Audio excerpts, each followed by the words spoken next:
হ্যাঁ ইউটিউব, আশা করি আপনারা সবাই ভালো আছেন। চলুন আজকে আমাদের ব্যারন্স সেট ৩৫০০ ওয়ার্ডের আরো কিছু ৫টি ওয়ার্ড শেখা যাক। তো আজকে আমাদের প্রথম শব্দ পিভোটাল। এর পার্টস অফ স্পিচ এক্সাক্টিভ। এর বাংলা মিনিং হচ্ছে অত্যন্ত গুরুত্বপূর্ণ বা কেন্দ্রীয়। Similar meaning central, centric, vital. যেমন এক্সাম্পল দিতে পারি আমরা, her decision was pivotal to the success of the project. অর্থাৎ তার সিদ্ধান্তটি প্রকল্পের সফলতার জন্য অত্যন্ত গুরুত্বপূর্ণ ছিল, একটা কাইন্ড অফ টার্নিং পয়েন্ট। তো এর নেমোনিক আমরা শিখতে পারি যে পিভোটাল বা ভাইটাল, কাইন্ড অফ একটু similar kind of tone. So pivotal মানে হচ্ছে the point everything turns on. যেমন আপনি যদি রাইট সাইডের যে ইমেজটি দেখতে পাচ্ছেন, যে আমাদের যে ঘাড়, গলার যে অংশ, সেটি হচ্ছে পিভোটাল জয়েন্ট আমাদের মাথার সাথে। সো পিভোটালটাকে আমরা মনে রাখতে পারি পিভোটাল, ভাইটাল, গুরুত্বপূর্ণ এবং কেন্দ্রীয়। আমাদের পরের ওয়ার্ডটি হচ্ছে টেইন্ট। এটা হচ্ছে ভার্ব। টেইন্টের বাংলা অর্থ দাগ লাগানো, কলঙ্কিত করা বা দূষিত করা। এর সিমিলার মিনিং কন্টামিনেট, স্টেইন। আমরা এক্সাম্পল হিসেবে দিতে পারি, corruption can taint a politician's entire career. দুর্নীতি একজন রাজনীতিবিদের পুরো ক্যারিয়ারকে কলঙ্কিত করতে পারে। তো এর নেমোনিক হিসেবে আমরা জানতে পারি যে টেইন্ট, স্টেইন্ট। টেইন্ট মানে হচ্ছে কলঙ্কিত করা বা দাগ লাগানো, স্টেইন মানে হচ্ছে দাগ। সো এটাও similar tone, taint, stain. If something is taint, it's no longer pure, it's spoiled or stained. So আমরা ডান পাশের ছবিটির দিকে তাকাই, যে পানিটা পূর্বে ট্রান্সপারেন্ট ছিল, কিন্তু এখানে আমাদের যখন কয়েক ড্রপ কালো রং দিয়ে দেওয়া হয়, তখন এটি টেইন্টে বা দূষিততে রূপান্তরিত হয়ে গেল। এরপর আমরা পরের ওয়ার্ডটিতে আসতে পারি, জাংচার। এর পার্টস অফ স্পিচ এটি নাউন। এর বাংলা অর্থ সন্ধিক্ষণ, সংযোগস্থল। এর সিমিলার মিনিং হচ্ছে cross road, connection, turning point.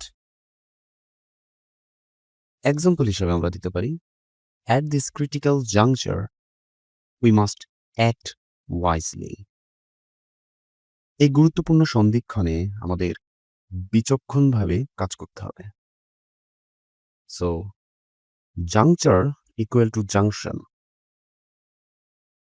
আমরা ট্রেনে করে যখন ঢাকা থেকে চিটং এ যাই, তখন আপনি হয়তো কোনো স্টেশনের নাম পড়েছেন, যেমন কুমিল্লা জংশন বা লাকসাম জংশন। অর্থাৎ ওই পয়েন্টগুলোতে, যেমন লাকসাম জংশন, ওই পয়েন্টগুলোতে আসলে ট্রেনের ইঞ্জিন চেঞ্জ করে সেখান থেকে সিলেটমুখী হয়ে সেটি আবার ব্যাক করে। অর্থাৎ ওইটা হচ্ছে একটা জাংশন বা জাংচার। সো জাংচারকে আমরা নেমোনিক হিসাবে জাংশন হিসাবেও মনে রাখতে পারি। আপনি ডান পাশের ছবিটির দিকে তাকান, এটি একটা ডিসিশন পয়েন্ট। ঠিক আছে? এই ডিসিশন পয়েন্টে এসে আপনাকে চিন্তা করতে হবে আপনি রাইটে যাবেন নাকি লেফটে যাবেন। আমাদের পরবর্তী যে ওয়ার্ড, সেটি হচ্ছে ইন্টিমিডেশন। এটির পার্টস অফ স্পিচ হচ্ছে নাউন। এর বাংলা অর্থ ভয় দেখানো, আতঙ্ক সৃষ্টি করা। এর similar meaning threat, bullying, fear tactic. এর example, the gang used intimidation to control the neighborhood. এই দলটি আশেপাশের এলাকা নিয়ন্ত্রণের জন্য ভয় দেখানোর কৌশল ব্যবহার করেছিল। সো ন্যামোনিক হিসাবে এটাকে মনে রাখার জন্য আমরা এটাকে ৩ টা ছোট ওয়ার্ডে ভাগ করতে পারি। যেমন ইন্টিমিডেশন, ইন, টিমিড, অ্যাকশন অর্থাৎ খুব ছোট আকারের অ্যাকশন দেখিয়ে ভয় দেখানো বা ভয় সৃষ্টি করা। In, timid, action.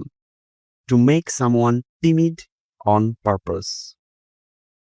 সো আমরা এর ডান পাশের ছবির দিক তাকাই যে একটি ভয়ঙ্কর কালো ছায়া এই লোকটিকে ভয় দেখাচ্ছিল, ইন্টিমিডেশন করছিল তাকে।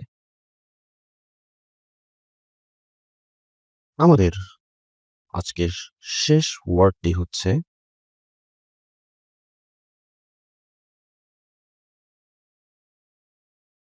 ইরোড। এর পার্টস অফ স্পিচ এটি হচ্ছে ভার্ব। এর বাংলা অর্থ ক্ষয় হওয়া বা ক্ষয় করা। এর similar meaning wear away, deteriorate, decay.